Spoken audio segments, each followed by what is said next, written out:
अपने दोस्त की कोरोना से मौत होने पर उसके दोस्तों ने कुछ ऐसे लिया बदला कि आप भी रह जाएंगे हैरान। मेरा जो 4 दिन पहले मेरा एक मित्र गुजर गया, उसका मुझे बहुत बेहद दुख हुआ। दोस्त चला गया और सुबह 8:30 बजे से ये भूखे पेट हैं ये लोग, इन्होंने एक दाना भी भोजन का नहीं किया है। चाहते तो हम भी घर पे बैठ के न्यूज़ वगैरह एंजॉय कर सकते थे, टीवी वगैरह देख के मनोरंजन कर सकते थे।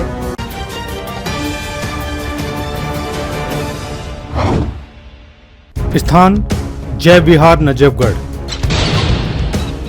40 डिग्री तापमान, 5-6 नौजवान कोरोना से अपने दोस्त की मौत का गली गली घूमकर ले रहे हैं बदला। जी हां, हम बात कर रहे हैं जय विहार नजफगढ़ की, जहां एक जवान लड़की की कोरोना से मौत हो गई और जिसका बदला उसके दोस्तों ने कुछ ऐसे लिया कि अपने आसपास के हर घर को कोरोना से बचाव के लिए कर रहे हैं सैनिटाइज, जिसमें उनका साथ दे रहे हैं नौजवानों में लोकप्रिय सुखचैन सिंह। देखिए, कोरोना एक वैश्विक बीमारी है और इस महामारी के अंदर जो ये दूसरी लहर चली है, इसमें हमारे बहुत सारे प्रियजन हमें छोड़ कर जा रहे हैं। और ये राजू भाई है, राजू भाई का 4 दिन पहले फ़ोन आया कि कहीं से कोई एक सिलेंडर का इंतज़ाम हो सकता है। तो मैंने तुरंत अपने जितने भी परिचित थे सबसे पूछा, तो कहीं ना कहीं एक सिलेंडर हमें मिल गया। तो मैंने राजू भाई को फ़ोन किया कि आप एक फ़ोन नंबर नोट करो और तुरंत उनसे बात करके और आप सिलेंडर ले लो। लेकिन इन्होंने, मेरी बात पूरी नहीं हुई थी तब तक इन्होंने मुझे बीच में रोक दिया कि भैया अब हमारे दोस्त हमारे बीच में नहीं रहे हैं। मैं रवि यादव, मैं जय विहार निवासी हूँ। मेरा जो 4 दिन पहले मेरा एक मित्र गुजर गया, उसका मुझे बहुत बेहद दुख हुआ। और उस दिन मुझे ऐसा फील हुआ कि हम सही में हम लाचार हैं, हम कुछ नहीं कर सकते।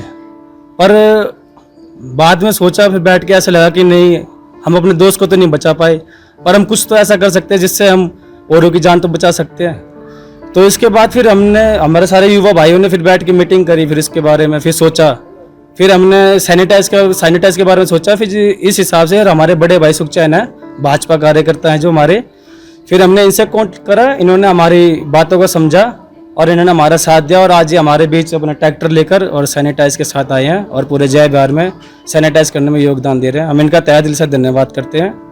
जय हिंद, जय भारत। चाहते तो हम भी घर पे बैठ के न्यूज़ वगैरह एंजॉय कर सकते थे, टीवी वगैरह देख के मनोरंजन कर सकते थे, बट हमको यहाँ आसपास के अपने दोस्तों की मृत्यु का बहुत हमको ठेस पहुँचा। कुछ 4 दिन पहले हमारे एक खास मित्र की ही डेथ हुई है इसके कारण, जो कि सुखचैन भाई ने सिलेंडर का व्यवस्था करी, बट थोड़ा लेट हो गए। उसको देख के थोड़ा ठेस सा पहुँचा कि हमारे और भी ऐसे लोग हैं जो इस कोरोना वायरस से जूझ रहे होंगे।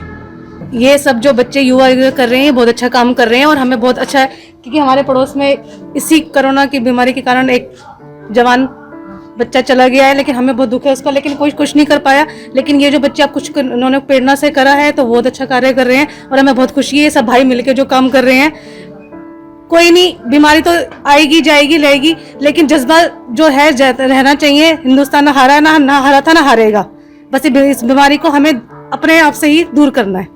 धन्यवाद। जय हिंद, जय भारत, जय श्री राम। नमस्कार जी।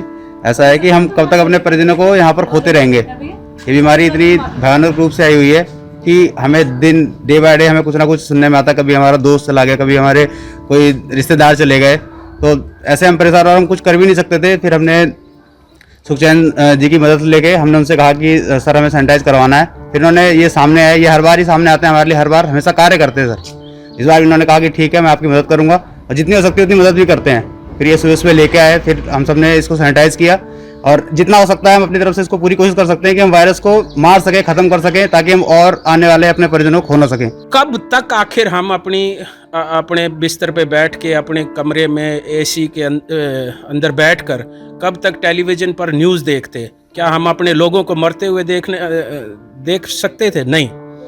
अब मैं बताना चाहता हूँ कि मृत्यु का भय बहुत बड़ा भय होता है, लेकिन मृत्यु अंत नहीं है और इस अंत से भी आगे की बड़ी यात्रा होती है, ऐसा हमारी सनातन धर्म में सिखाया जाता है। तो इस मृत्यु के भय को छोड़कर हमने सोचा कि हम जितने अपने प्रियजनों की जान बचा सकते हैं, जितने मित्रों की जान बचा सकते हैं, तो जो हमारे बस का था, एक हुड़क सी मन में उठती थी कि नहीं भाई, कुछ ना कुछ तो इस महामारी के अंदर हमें अपना योगदान देना पड़ेगा। तो हमने अपना ट्रैक्टर उठाया और मैं आपको बताना चाहता हूँ, ये ट्रैक्टर के पीछे जो मशीन लगी हुई है, इस मशीन से हम खेतों के अंदर पेस्टिसाइड का छिड़काव करते हैं फसलों के ऊपर।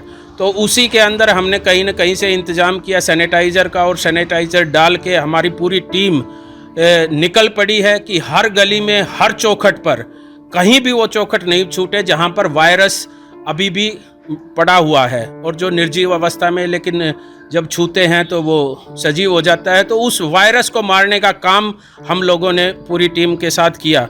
इस मुहिम को तब तक हम चलाएंगे जब तक इस वायरस का समूल विनाश हम लोग नहीं कर देते, जब तक इस वैश्विक बीमारी को भारत के अंदर से ख़त्म नहीं कर देते। और मैं आपको अखिलेश जी एक और बात बताना चाहता हूँ, ये देश कभी हार नहीं सकता, ना किसी शत्रु से, ना किसी वायरस से, क्योंकि सुबह 8:30 बजे ये राजू है, ये रवि है, ये बंटी भाई है, ये सारी इनकी टीम, इन्होंने मुझे फ़ोन किया कि भैया किस टाइम आ रहे हो। मैं लगातार लेट होता चला गया, लेकिन मैं जब पहुंचा तो इनकी पूरी टीम स्टैंड पर खड़ी हुई थी, और सुबह 8:30 बजे से ये भूखे पेट हैं ये लोग, इन्होंने एक दाना भी भोजन का नहीं किया है।